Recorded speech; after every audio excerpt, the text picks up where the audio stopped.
Anxiety is not a disease. It's a natural process that just at some point in you has went a bit wrong in its interpretation and implication in your life. So what do I mean by this? A disease, by definition, is something that has biological processes that are beyond your control and have subsequent damage that may be somewhat irreversible. Anxiety does not fit that category. Anxiety or anxiousness is an experience. It is not a disease, and therefore you are not forever a victim of it or completely out of control or out the realms of help. For those of you that this offends, this video is not for you. But if you're intrigued by this idea or even feel a little bit of relief on where I'm going with next, then this video is for you. So anxiousness is a state, and I've mentioned this in many videos, but it's predictable, it's natural, it's regular, it doesn't indicate any defect or malfunction in you inherently. It's operating in the way that it's designed over millions of years of evolution. It's the way your brain is naturally supposed to respond to imminent threat. The precursor to that would be fear. And for a lot of us, anxiousness and fear are hard to separate. They sort of feel like they all meld in some kind of ball together. But this physiological hallmarks of anxiety or an anxious state are well known and easy to measure. In fact, you at home watching this might have already Googled anxiety symptoms before. I'm wondering what they are. What does this mean? How do I fix this? And that's understandable and somewhat natural. So you don't need me to list all of the anxiety systems that there are, symptoms that there are, because they're online and the list keeps growing anyway.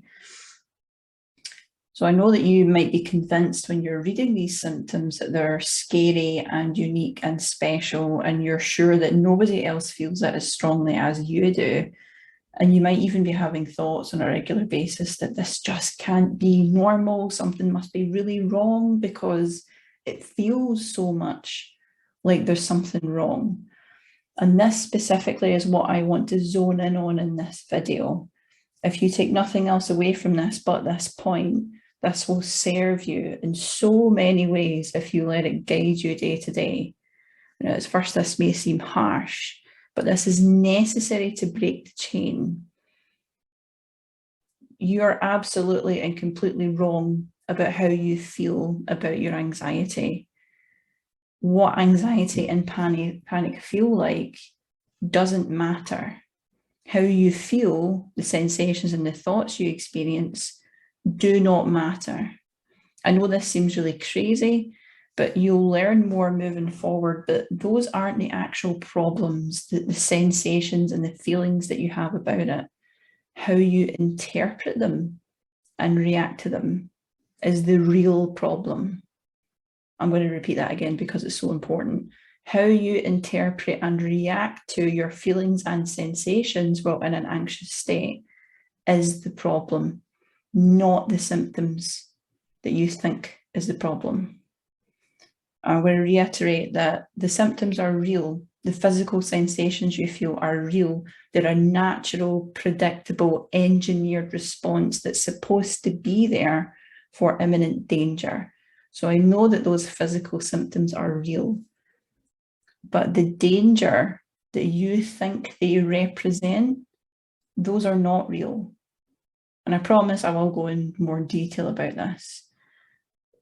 But because this is so important, I need to reiterate it another time. The danger that you think these represent are not real, and that is the problem with your anxiety, not the physical symptoms in and of themselves. They are uncomfortable, but they are not the problem.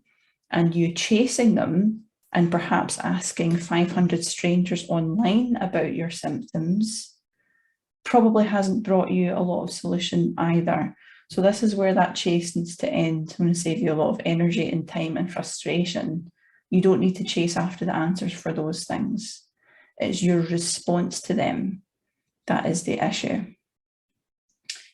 So if this has shed some light or helped separate any kind of confusion about this, let me know in the comments below. Don't forget to like and subscribe and share your experience in the comment section below for others to read on what thoughts this has brought up for you. Does it make sense that these two things are separate, the physical symptoms and what the actual problems are? Let me know in the comments and hope to see you again next video. Bye for now.